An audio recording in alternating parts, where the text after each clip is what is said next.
I've told all my bluff northern mates that I'm actually lecturing at Imperial College today. Most of them have actually bought it, so we're good. I was told to do something on intrigue, and like Gavin, I just completely ignored the brief and decided to do what I want to do. I got an email from Ed, and it basically said something or other, which I then ignored. And about 3 weeks later, he emailed me again and said, "Simon, you haven't given me a title for your talk yet." And I'm going, "Talk? I thought I was just coming to be fabulous." And I thought, what can I talk on? What can I talk on? Space law. I'll talk on space law because I've just read up about space law, and I thought, well, how hard can it be? So you have me talking about space law, and there are obviously caps involved in this as well. So space law. No. Get out. Right, so, it is the dawn of the 21st century, and powerful terrestrial states vie with each other and private corporations for the control of space. Not yet. They don't. And when you consider what's been going down on planet Earth since the first human-made object arrived in space, which I am reliably informed by Wikipedia, was a V2 rocket on the 3rd of October 1942. The exploration and exploitation of space has been remarkably conflict-free so far. We've had Cold War cooperation in the form of Apollo-Soyuz. We've had post-Cold War cooperation in the form of the International Space Station. There are currently 3 countries that have put humans into space, with, depending on how you count them, another 15 states or organisations that could be considered spacefaring. So far, there have been 0 deaths in space due to conflict, and more worryingly, no incidents of space piracy either. This is not to deny that tensions on the planet cannot be replicated in space. Also, that tensions in space cannot have down-to-earth consequences. 3 nations are known to possess anti-satellite weapons, and others are developing the technology. The purpose of this talk is not going to consider what we can do now. It's about what we are likely to do in the near future, and whether or not we can avoid some of the obvious problems that our future exploration and exploitation of space will throw up. I'm going to use these 2 terms with a fairly specific meaning. Exploration, the scientific use of space, is to discover more about our solar system and beyond. It is going to be mostly benign. It's going to be largely, if not solely, carried out by state actors and multi-state institutions, who are going to be mostly accountable, mostly ethical, and mostly resource neutral. Exploitation, the economic use of space, has the potential to be highly disruptive, wherever it happens and whoever does it. It will be disruptive to the economies on Earth, and certainly disruptive to the planetary bodies where the exploitation occurs. So states, and especially private companies, are currently constructing scenarios which involve capturing non-terrestrial resources for themselves without having a legal framework in place that protects any of the rights that we are used to here on Earth, be they property rights, common rights, environmental rights, or economic rights. And to realise just how disruptive space exploitation may be, I am going to show you two things. The first one is worryingly out of date already since I prepared this talk 2 weeks ago. This is the US national debt. It is no longer $21 trillion, it is $22 trillion. You can see it's gone up and down a bit. Well, it's gone up less quickly in time to others, but over the last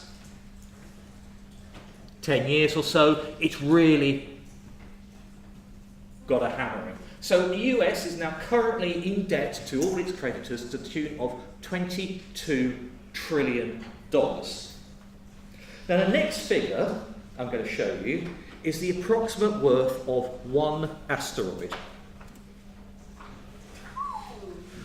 That asteroid is 16 Psyche. It's an M-class asteroid. It's roughly 220 kilometres across, weighs around 2 times 10 to the 19 kilograms, and has a density in the range of 3,600 kilos per metre cubed. Psyche is believed to be almost entirely made of metal. Metal that is worth, at today's prices, now the mistake I've made in my notes here is I've forgotten to write down how much that is in trillions, but I think it's roughly 10,000 trillion dollars. Is that right? Something like that. Yeah, there's a lot of zeros, but give or take, that is 6 orders of magnitude greater than the US national debt. We're not talking 6 times greater, we're talking 6 orders of magnitude greater. That's, at least 1 million times more wealth in that asteroid than... Yeah? How on earth can anything be worth more than the GDP of the planet? You can't value something. So, at current prices, this is what it represents. This is the wealth that it represents. Now, you could reasonably argue that, I don't know, a trillion billion pound corporation, Amazon, Apple, they're not actually worth that amount of money that they're written on paper. So these are all paper valuations. But you can make an argument that at current prices, this is what that asteroid represents. Because that number that it represents, people are going to want it. Now, NASA have conveniently a mission planned to Psyche, planned to launch in 2022, and it will be a scientific mission. It will go there to acquire scientific knowledge about how Psyche formed and how it got to be in the place where it is now. You can also convincingly argue that having acquired that knowledge, someone will be thinking about how to exploit that knowledge. Here's another picture. I'm sure you've all seen this recently. This is the Korolev crater on Mars. It's 70 degrees north, 164 degrees east. It's on the Planum Boreal. It is 80 kilometres across, and it contains 2,200 cubic kilometres of water ice. And for comparison, that's roughly the same volume as the Great Bear Lake in Canada. However, unlike the Great Bear Lake in Canada, we do not know who owns that. Who can exploit it? Who can rule on disputes over competing land and mining rights? Or even whether anyone should be exploiting it in the first place. So the very first legal question in space exploration is, who owns this ship? And the legal answer is very straightforward. The answer is no one. However,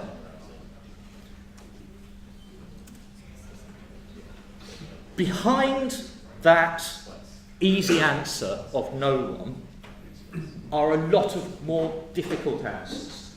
Is the answer no one for now, because no one's got their planted the flag on it?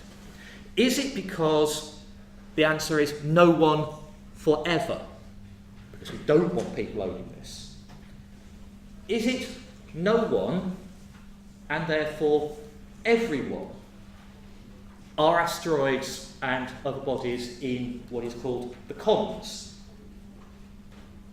Or is the argument no one, but if I take the time and trouble to go there, I should be able to exploit the resources at the landing site in order to make my mission easier? Why should I cart thousands of litres of water from Earth when I can just go outside with a shovel, dig up some of the correlate crater and stick it in my water flow? We have not got to the point where we have to practically address these issues. But we already have advanced plans for what is called in situ resource utilisation. Normally you've just written ISRU, or ISRU as we like to call it. I prefer just calling it using ship, because that's what's going to happen. We go to the moon and we go to Mars, we intend to use the ship that's there. We're going to breathe and drink and grow food in the stuff. We're going to use it for rocket fuel, and eventually we'll be mining metals and we'll be fabbing parts with it. We're going to build permanent structures with it, and that's when the legal question as to who owns this stuff gets real. At that point... Space colonialism. Sorry? Isn't that just space colonialism? Wait for it. This is still a long way from exploitation. But you're still using your non-renewable resources for your own benefit. The legality of that is currently questionable. So, let's take a look at what the law currently is. The main and only widespread treaty for space law is the Outer Space Treaty of 1967. It consists of a preamble, 17 articles. The most pertinent of these articles are: 1. Outer space, including the moon and other celestial bodies, shall be free for exploration and use by all states without discrimination of any kind, on the basis of equality and in accordance with international law, and there shall be free access to all areas of celestial bodies. I phrased that as, you have the right to roam. You can go wherever you want. No one can say that you can't. Article 2. Outer space, including the moon and other celestial bodies, are not subject to national appropriation by claim of sovereignty, by means of use or occupation, or by any other means. Article 2 basically says, if it's up there, you cannot own it. Article 4.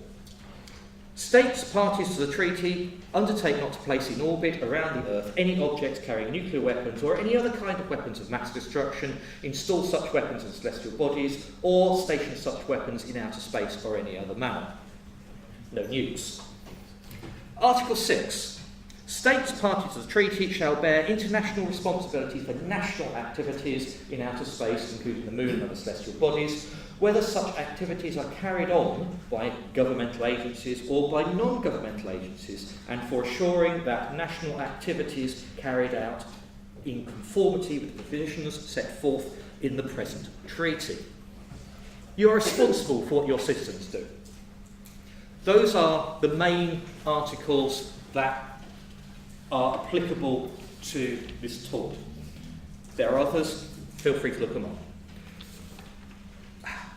However, the Outer Space Treaty, which was written at a time when only 2 or 3 states were actively space capable, and the idea of space corporations having their own space program was literally science fiction, this treaty prohibits colonialism in space. You cannot plant a flag on it. You cannot claim it for your own country. You cannot establish property rights over it. And no one else can either. There have been other attempts to write treaties for outer space. The Moon Treaty of 1979 is the other major piece of legislation, but that was pretty much a complete and utter failure because only a handful of countries ever signed it, and none of the spacefaring nations did. So the Outer Space Treaty is literally what we have. Until 2015, when the Commercial Space Launch Competitiveness Act, beg your pardon, of 2015 was passed by the US Congress. Now, in a piece of rare legal sophistry, it managed to combine both the phrasing of the 1967 treaty, so that it says, the United States does not, by this act, assert sovereignty or sovereign or exclusive rights or jurisdiction over or the ownership of any celestial body, with this phrase, private citizens shall be entitled to any asteroid resource or space resource obtained, including to possess, own, transport, use and sell the asteroid resource or space resource obtained in accordance with applicable law, including the international obligations of the United States. So on one hand, you have the Outer Space Treaty that says, yeah, you can't own that. On the other hand, we have the Commercial Space Launch Competitiveness Act, which says, yeah, of course you can own it. There are legal challenges, etc., but this, as it stands, is currently law in the US. So, after extensive and possibly expensive lobbying by asteroid miners of the legislators of Capitol Hill, we have the first inevitable rent in the high-minded ideals of the Outer Space Treaty nailed to the mast in 1967. If a company registered in the US lands on Psyche or any other asteroid and starts mining it or starts to steer it into an orbit that is more advantageous for mining, there is now literally a law that lets them do that. The US might not have extended sovereign rights over Psyche, but the stuff that makes up Psyche is now a sellable resource, and it is a sellable resource that is notionally worth more than the entire US national debt. Now, how do you sell something you do not own? That is indeed a metaphysical question rather than a jurisprudential one. Because we're used to a world where ownership is defined. If I don't own it, my personal property, then a private entity does. It's private property. Or a state entity does. And in the UK, that's crown property. Nothing is not owned.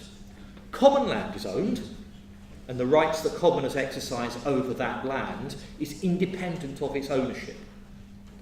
Mineral rights are often retained by the state, irregardless of the owner of the land, and this is called split estate. This also applies to air rights, the space above your property. And if you've ever wondered why you can't fly a barrage balloon in the shape of Donald Trump above your house, air rights is exactly the reason why. We have devolved those rights to a different organisation. If we go to the beach, we are free to walk up and down the beach. Every part of that beach is still owned. We can take a shell out of the sand and take it home and call it ours. The owner of the beach is not going to object at that point.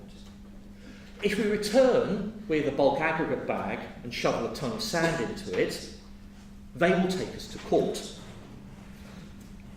and so on. So there are 100 different ways we navigate the use ownership boundary every day. We are used to someone owning everything we see or touch, whether or not we have a conditional easement to use it. This does not work in outer space. No one, by law, owns it, and no one can own it. And in the sense that it is ours, however, we already do own it. And this is where I get to introduce the concept of common heritage of mankind. Immanuel Kant first introduced the idea of common heritage in his 1765 paper, Perpetual Peace. But it was first explicitly used in the 1954 Hague Convention of Protection of Cultural Property in the event of armed conflict. In short, things that are the common heritage of mankind seek to ensure 5 actions. The first is no private and public appropriation. The second, representatives of all the nations must manage the resources contained in that territory or conceptual idea on behalf of all, since the commons area is considered to belong to everyone. Thirdly, all nations must actively share with each other the benefits acquired from exploitation of resources from the common heritage region, requiring restraint on the profit-making activities of private corporate entities. Fourth, there can be no weaponry or military installations established in the commons areas. And fourthly, the commons should be preserved for the benefit of future generations and in order to avoid the tragedy of the commons scenario. Quick explanation of what the tragedy of the commons is. If I have a forest and people have common rights to that forest, they are able to take wood and use it for grazing. That's fine when you have 10 families who are using the woods for their common rights. They can take wood, they can graze their animals in it, that's fine, that's not going to be a problem. The wood will regenerate faster than they can take resources out of it. However, the more people that use the commons, the more acquisitive they become of the things in the commons, will degrade the commons, degrade the forest which they have common rights to such an extent that the commons is no longer available for anyone, because it has been essentially stripped of resources, it cannot regenerate, the commons has gone. That is a tragedy of the commons.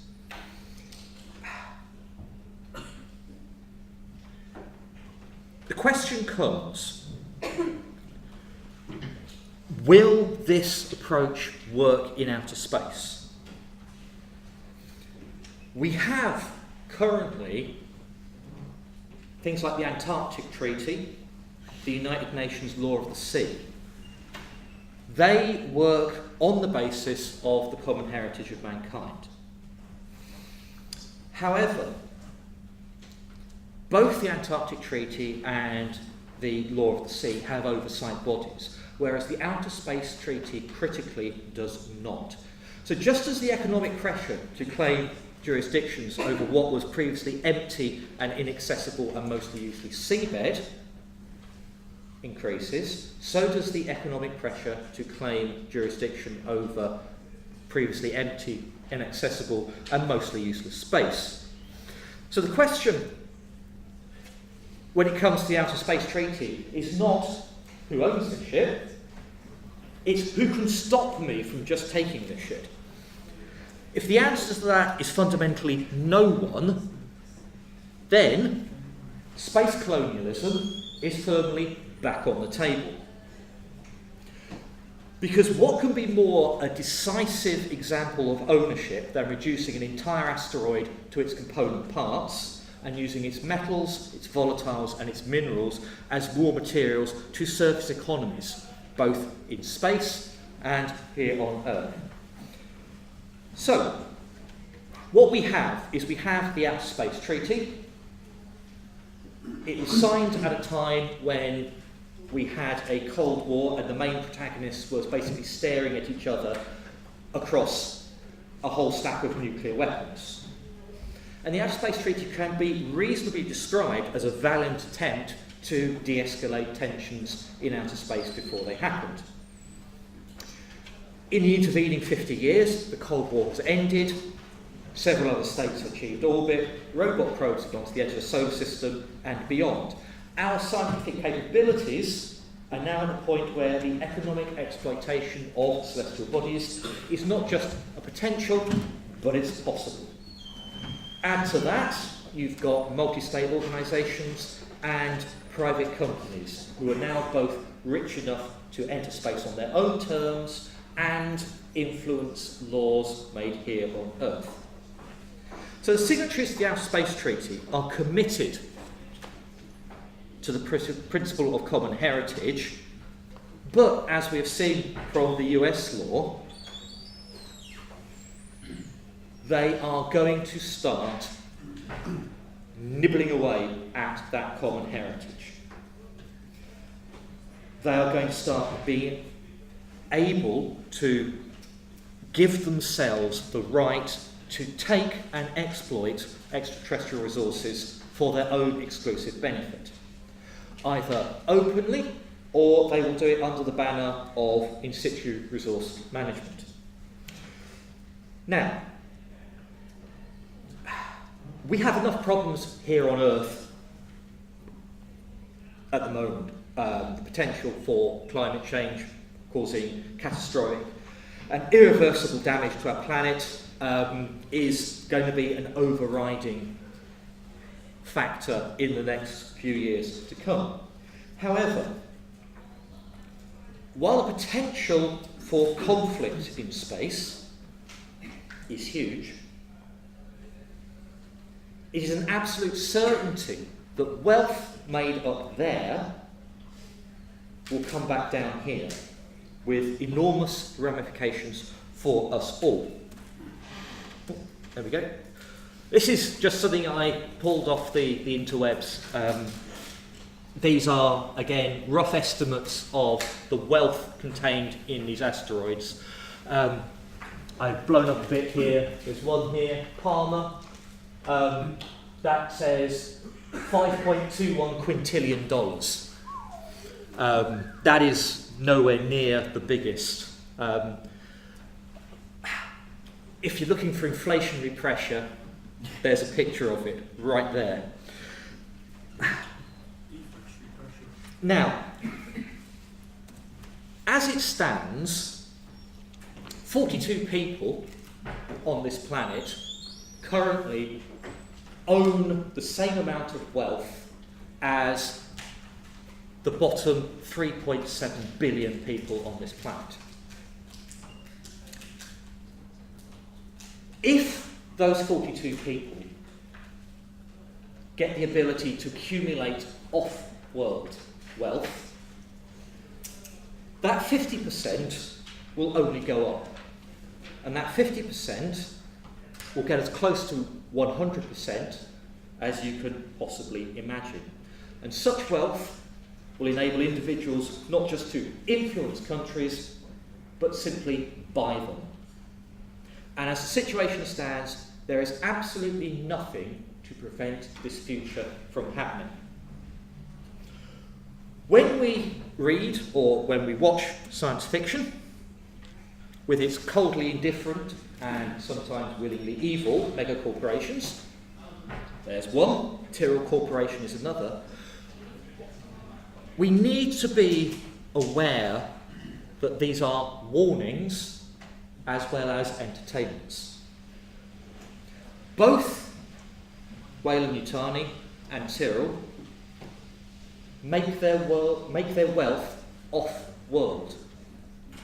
And they bring it back to Earth, not to share it with us, but to buy us.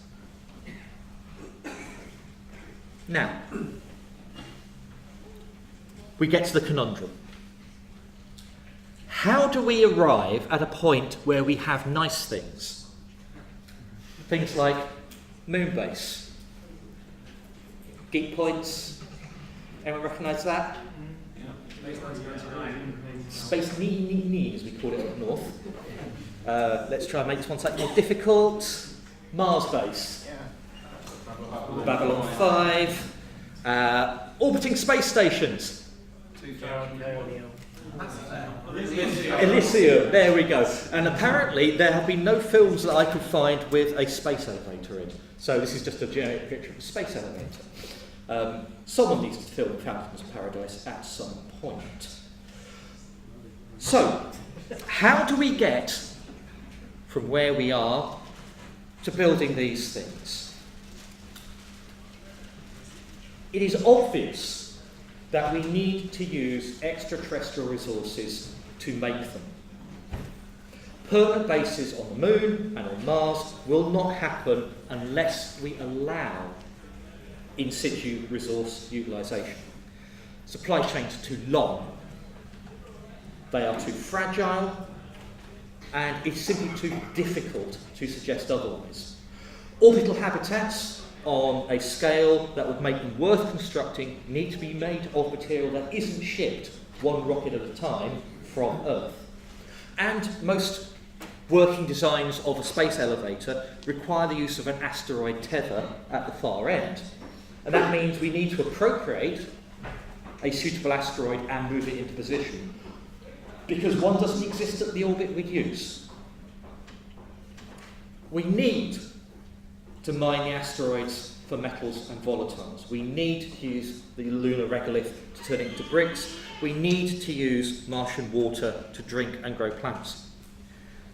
This is the inescapable conclusion, that in order to get to the shiny far future we want, we have to successfully navigate our way through an incredibly messy near future. Now, there are several scenarios that present us to this point. Interesting selection of slides I've got here. All these look like Kerbal. Oh, there we go.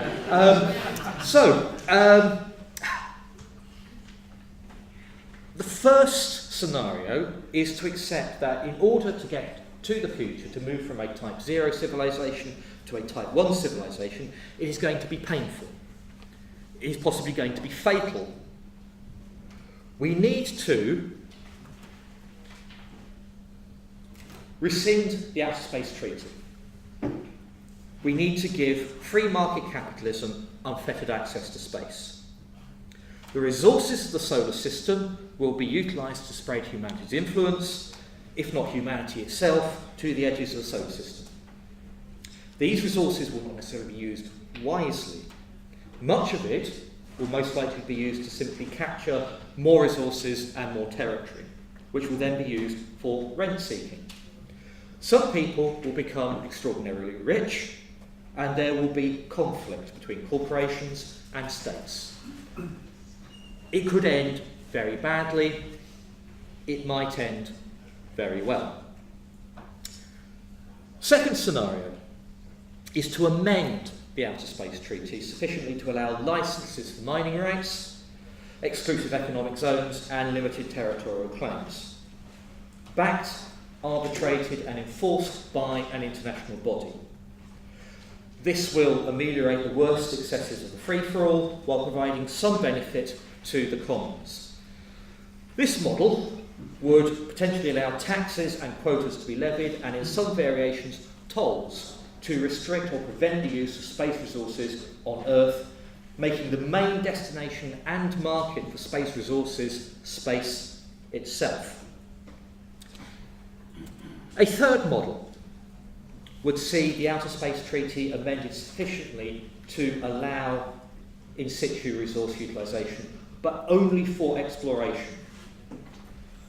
Space is essentially treated as Antarctica is now.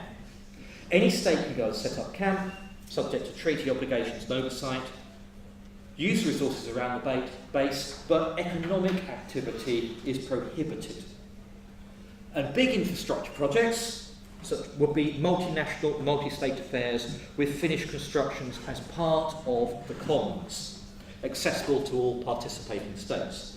And private companies would be paid out of commons money for the work done, and they would not own the infrastructure after completion. There is a fourth scenario,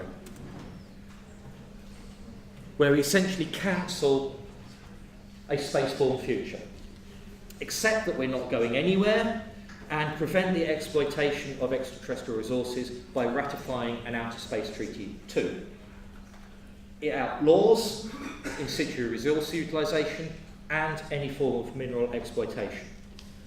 Space missions will be limited by the resources we can assemble here on Earth, and that will most likely involve no astronauts at all, simply using robotic self-sustaining missions as the norm. Now, each of these four models tends to shade into the next, allowing for some textual variation between them. And depending on your political and philosophical leanings, you will be more attracted to one or the other. And at the ends of the continuum lie polar opposites, either a free-for-all or nothing at all. If you're asking me to provide you with answers, I apologise, I have none. I do have some advice. There are threats and opportunities. We can confine ourselves to a single planet and try and make the best of that. We may end up pushing ourselves to extinction. We may, with some effort, save ourselves and as many of the Earth species that are left, and build ourselves a peaceful and sustainable future. And by closing off the possibility of space, we might concentrate our minds on that fight.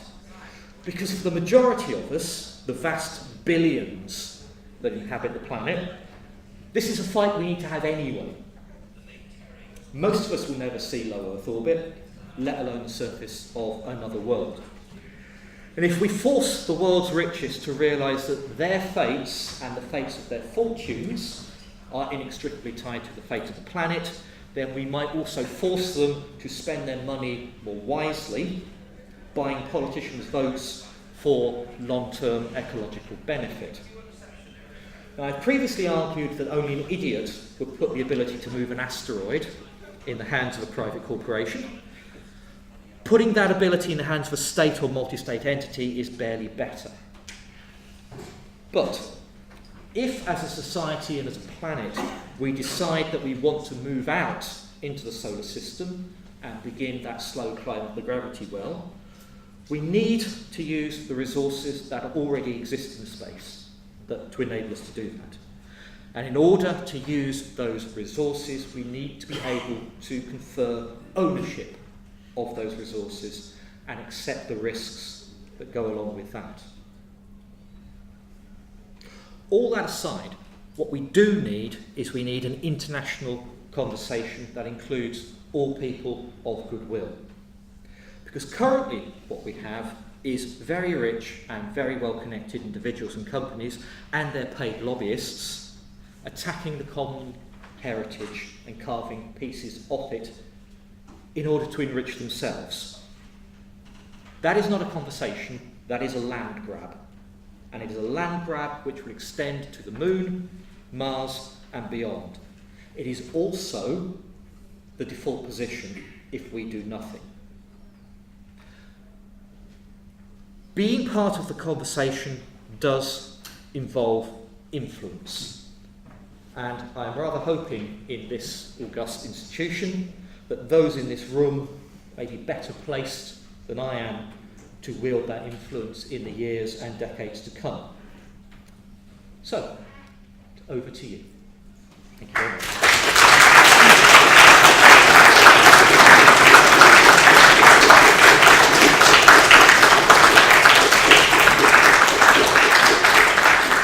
I've just realised how utterly grim that talk is. I do apologise. I could have lobbed in some dick jokes and it would have been fine, but no, I've gone all miserabilist on you. Now, I am not a lawyer. I would like to point this out. I am not a lawyer. I've simply done all this research for a novel. So I will try and answer some questions. They don't have to be about space law. It's not about space law. Yes, ma'am. You mentioned ownership. Sorry. Hang on. I'll lay you there first. Thank you. You mentioned ownership, but how about using of space, areas in space for advertising? The whole idea of, oh yes, Coca-Cola's going to advertise on the moon or whatever. That's, again, technically, that's out of bounds because of the Outer Space Treaty. In order to, we do have the technology currently to project all sorts of manners of stuff on clouds, and we actually have the technology, as far as I understand it, to produce our own clouds and beam stuff on it. But yeah, I'm pretty certain the Outer Space Treaty says, no Coca-Cola, you cannot do that. But again, yeah, if they were to do it, who's going to stop them?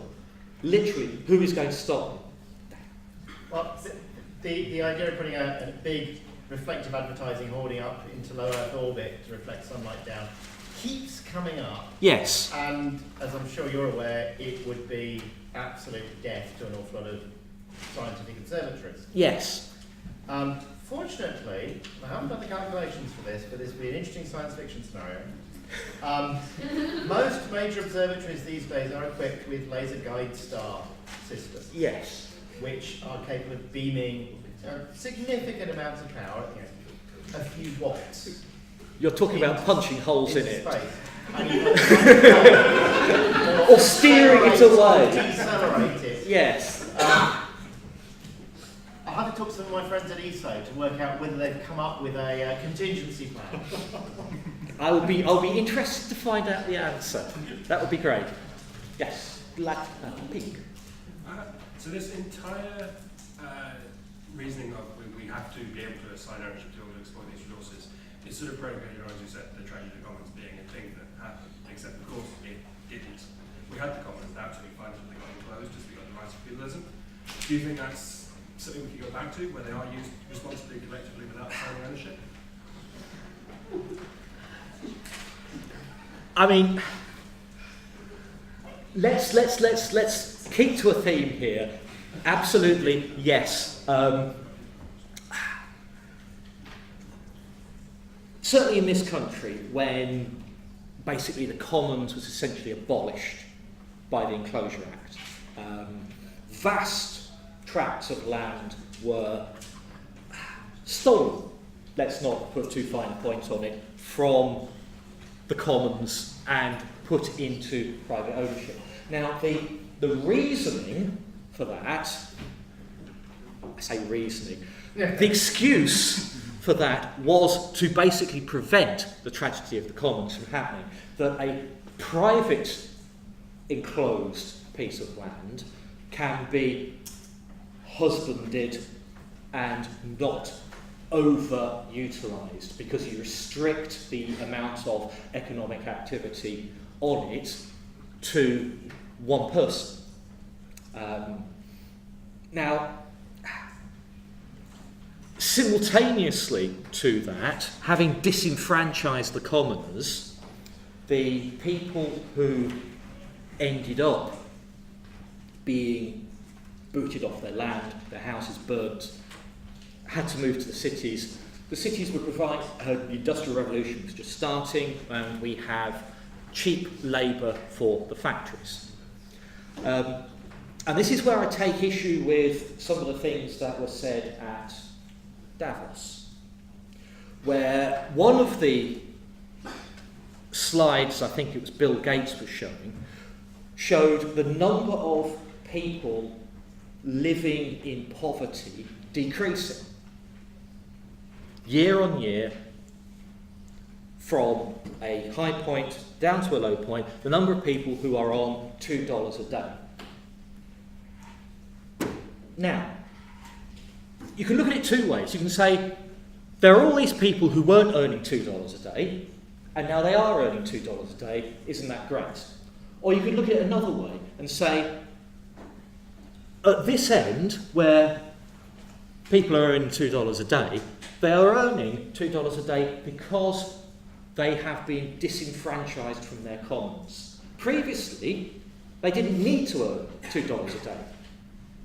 What they needed to do was send their cattle out onto the commons, and that was absolutely fine.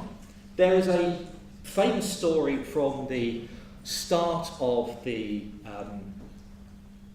Hudson Bay Company, and they were doing trading with one of the local native tribes, and they were getting pelts of fur from this local tribe, and they were exchanging metal weapons, knives, needles, cloth, muskets, gunpowder, stuff like that, and they were trading them for pelts. The European market couldn't get enough of these pelts. They were all excellent quality, and so the Hudson Bay Company says to the locals, if you bring us more pelts, we will pay you more money. So we're going to up the price of, we were going to give you $1 a pelt, we're now going to give you $2 a pelt. What the local tribespeople thought was, we don't need the money. What they ended up doing was they ended up sending half the number of pelts in order to get the same amount of money, because they only needed a certain amount of money. So the idea of increasing the commons so that people can not necessarily engage in this selling of their labour for wealth is, I think, a highly attractive one. And if you look at the numbers that I've shown you on the screen, where you've got, $5 quintillion, that is more than enough money to stick in a trust fund. Everybody on planet Earth will have a universal basic income. Literally, everyone will have a universal basic income. It will lift everybody out of poverty. Gavin? At $5 quintillion, as soon as it hits Earth, it will be incredibly devalued. Yes. Because you'll effectively flood the market. Yes. So $5 quintillion is no longer $5 quintillion. No, it'll be tuppence 3 farthings. But I mean, this is how we end up with Star Trek. Right? This is how we end up with a post-scarcity society. So that we end up with we don't need the money. People will learn, people will paint, people will write. We will have manufacturers. We will go boldly. It'll be brilliant. You're going to pick holes in this, aren't you? I can see it on your face. I did. A couple of things occur. I mean, I love the idea. The story about the Hudson Bay Company is great. There was a later version of that was done by Koskinen and Uzo. One of the Asterix comics was called Asterix and Co., where the Romans decided to blow up the Gaulish economy by doubling the price of obelisks, many as made by obelisks. Suddenly everybody was busy making obelisks, Yes. nobody had anything to eat, and it bankrupted the Gaulish economy, and then it bankrupted the Roman economy because they just kept on doing it. I think if, let's say I don't put it in crude terms because I don't know, let's say you've got an asteroid full of great minerals, okay, so yes. That's your multi-trillion dollar, quintillion dollar asteroid. I think if you brought that down to Earth, what you'd end up with is a great big pile of great minerals, a completely shot economy and nothing to eat. Because I think it would utterly destabilise and destroy the economy, which is based on relative scarcities of yes. supply and demand. And even if you ended up with the 42 people owning all of the quintillion dollars, they could sit on the top of their big heap of lovely minerals and still have nothing to eat. Yes. I suspect. Yes. Yes. It is incredibly difficult to imagine a society where this sort of thing would not happen. On the other hand, the primal need to eat is still really quite strong.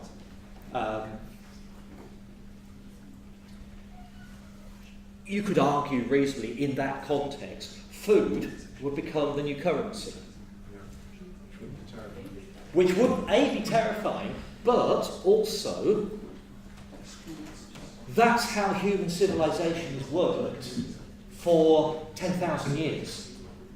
Literally, since we invented sticking stuff in the ground and hanging around and waiting for it to grow, that is how we've actually worked. Food has always been currency. Currency hasn't been currency for that length of time. May I come back? Yes. The other twice I can remember in my life, people have quite confidently predicted that we would, for one technical reason or another, Yes. enter an age of leisure where Yes. nobody needed to work. It was predicted in a book by a guy called Chris Evans called The Mighty Micro in 1980. The growth in the power of computing was going to liberate us all from work. Several of us are old enough to remember that. And the second time it's been predicted fairly recently was James Burke. Yes. Who predicted that we would soon be able to make machines that made everything we possibly Yes. wanted to do to research, Yes. and therefore we get to Yes. renew work. I don't believe a word. I think somebody will gather all the wealth to themselves and sit on the top of a big heap of machines or minerals or computers and everybody else. Yes, I mean, you're absolutely right. But the one thing we have to remember here is that we used to slay dragons, not beg them for money. Sir? Yes. Yes. A couple of points. One on you're saying space piracy hasn't happened yet. What I'm wondering is, how do we know?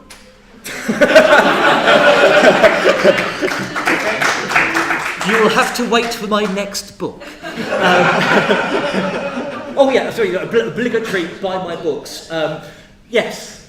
I've got a really basic nerdy question. Go for it. We love that. So you, Outer Space 67 forbids exploitation. Yes. But the US and the USSR brought back moon rocks. Yes. So presumably if I walked into a museum, took one out, somebody would put their hand on my shoulder and discover. Now the moon rock thing is a really interesting case in point. So the only source of moon rocks has so far been the Apollo missions. The Americans have brought back this lunar rock, and they are absolutely proprietary about this. They brook no argument at all. You cannot give it away, even. You can't sell it, you can't give it away. You have to, if you are presented with moon rock, as you know, the Queen was given us a moon rock. She can't do anything with it. She can give it to the British Museum, they can do stuff with it, but they cannot sell it on. Now, you're absolutely right. This absolutely defeats the Outer Space Treaty. And the legal ramifications are still rumbling around. But it is a thing. It is absolutely a thing. And no one has been able to square that circle yet. So I don't have those answers. I'm aware that the problem exists. Now, obviously, you know, if you want moon rock, knock yourself out. There's a whole moon made of moon rock. It's there if you want it. Component information. Yes. There are a number of Soviet missions which also brought back small amounts of moon. Yeah. But the US is not alone on the moon. No. And there are certainly not anymore. Like there's the New Zealand one that's supposed to be up and running. That's supposed to. It's a private New Zealand. That one I'm just looking at historical ones. There's okay. Yes. Well, this one's planned. Yeah. It's supposed to. It's a robot probe. It goes down. It shovels up some rock, and then it's supposed to ping itself back to Earth. So. King Stanley Robinson's been there already. Well, not literally been to Mars, but a Mars that the Wayland Utilities and billionaires declared was their own, and the people threw them out into the overs of the public. And I believe there's a libertarian fantasy of the same thing with Heinlein on Mars. That's one failure of billionaire ownership. The second is, of course, what happened next to a bomb from orbit, and those fragile domes can be thrown, a single stone throw can kill them. Oh, yes. Likewise, orbital structures, likewise, all of us collectively in this room have just enough money to launch a satellite cheaply and trigger the Kessler cascade and end the use of near orbital space for satellites. Yes. What is to stop one billionaire having a temper tantrum and doing that to the other 41? Currently, nothing. Literally, no. I mean, so what structure do you envision as a well, I mean, again, I'm vaguely back on track now with intrigue. In that we need space lawyers. We need space cops. We need space lawyers. We need a space sheriff, and we need some degree of coordination here, because, like I say, the default is a free-for-all, because we cannot individually stop people from doing this. If Elon Musk decides to, I am going to fly to Mars and I'm going to stick a flag on it and I'm going to own it. I'm going to have my own economic area, no one else can come into it. We can't stop him, because we're not going to go to Mars and say, oi, Musk, now. You might be a multi-billionaire owner of electric cars and guff like that, but you're bang out of order. We're not going to do that, because we can't. But we need... Tax him for it. Sorry? Tax him for it. But I mean, apart from the idea that an individual owning that amount of wealth is ludicrous in the first place, but the fact that he could literally buy a planet with it is probably more obscene than the current situation that we have. Like I say, that is the default position. We have to do something about that. I'm 5 minutes over time already, so I'm going to take one last question from the gentleman in the black t-shirt. That's you, sir. Yeah, yes. I was just going to ask, has anyone talked to some lawyers and maybe said, either, like, in your own time, come up with some ideas, or maybe even, we will pay you. Now, I like the cut of this man's jib. He said, I will pay you. So, literally, there are... You can actually get a degree in space law. And there are courses in space law. Now, the problem comes is that people who are getting degrees in space law are not necessarily working towards an altruistic future. They are the ones who are going to say, well, that asteroid's ours, and that asteroid's ours, and that asteroid's ours. And these are the deeds for those asteroids. They are not necessarily your friends. Right. If there are at least some altruistic yes. lawyers, I know that's true. Yes. We're talking space lawyers, earth lawyers, apologies to any lawyers in you. But no, this is literally a conversation we need to be having now. Not 10 years in the future when it's kind of redundant and we've already blown it. But yeah, that's. I've wildly run out of time. Thank you very much for your attention.